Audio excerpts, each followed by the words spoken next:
9 समास का पार्ट 3 मैं शुरू करने जा रहा हूँ। जहाँ तक आप सुन चुके हैं, देख चुके हैं, याद हो चुका है, उससे आगे मैं बढ़ता हूँ।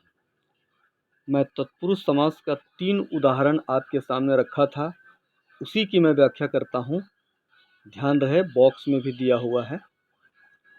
सेना नायक, राह खर्च तथा रेखांकित समस्त पदों से इन पदों में दूसरा पद प्रधान है।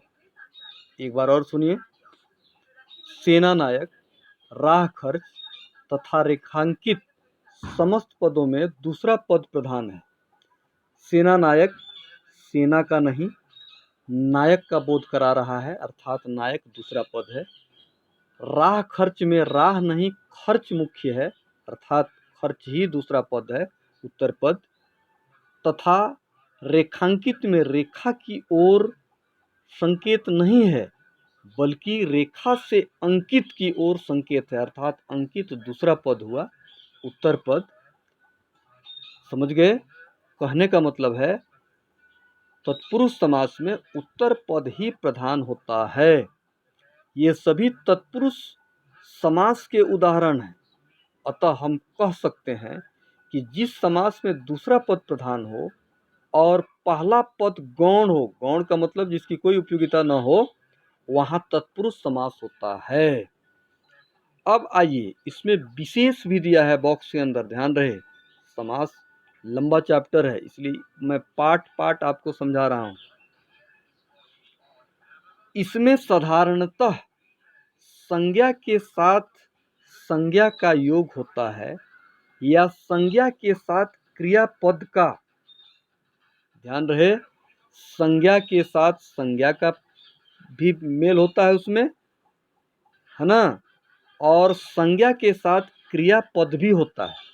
उदाहरण के लिए जैसे देखिए, शिव आलय, अर्थात शिव का आलय, शिव भी संज्ञा, आलय भी संज्ञा, दोनों संज्ञा, दोनों को जोड़ेंगे, शिवालय। अब आप देखिए दूसरा समस्त पद, देश निकाला, अर्थात देश से निकाला। इसमें आप देखिए, एक है देश संज्ञा और दूसरा है निकाला क्रिया, इसलिए, है ना, इसमें संज्ञा और संज्ञा का भी योग होता है, संज्ञा और क्रिया का भी योग होता है। इसलिए समझते हुए आगे आप बढ़िएगा।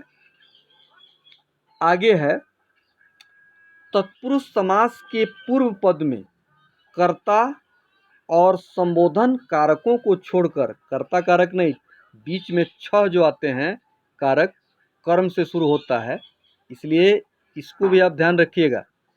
फिर से सुनिए, तत्पुरुष समास के पूर्व पद में कर्ता और संबोधन कारकों को छोड़कर शेष जिन कारकों की विभक्तियों का लोप होता है, उन्हीं के अनुसार तत्पुरुष समास के भेद किए जाते हैं। उदाहरण आप देखिए, जैसे कर्म कारक क के अंतर्गत मैं आपको बोल रहा हूँ उपभेद। पहला है ग्रामगत, इसका विग्रह करेंगे तो ग्राम को गया हुआ, अर्थात ग्राम को गत, ये होगा उसका विग्रह।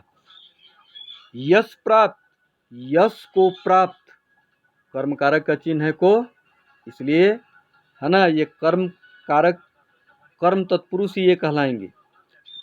तीसरा है इसमें मरणासन, मरण को आसन पहुंचा हुआ, इसमें भी को है। गिरह कट, गिरह को काटने वाला, इसमें भी को है ना। आगे का उदाहरण देखिए, सर्वप्रिय, सब को प्रिय, या नहीं तो सर्व को प्रिय, यह भी आप कर सकते हैं, इसमें भी को है। गृहागत, गृह को आगत, अर्थात आया हुआ, इसमें भी को है। स्वर्ग प्राप्त, स्वर्ग को प्राप्त, इसमें भी को है। परलोक गमन, परलोक को गमन, इसमें भी को है। तो ये हुए आपको कर्म तत्पुरुष के उदाहरण, ध्यान रहे। आगे मैं इसी के अंतर्गत करण तत्पुरुष का उदाहरण दूंगा। इसलिए यह पाठ भी आज इतना ही रखता हूँ। धीरे धीरे क्रम से आप इसको याद करते हुए आगे बढ़ें। धन्यवाद।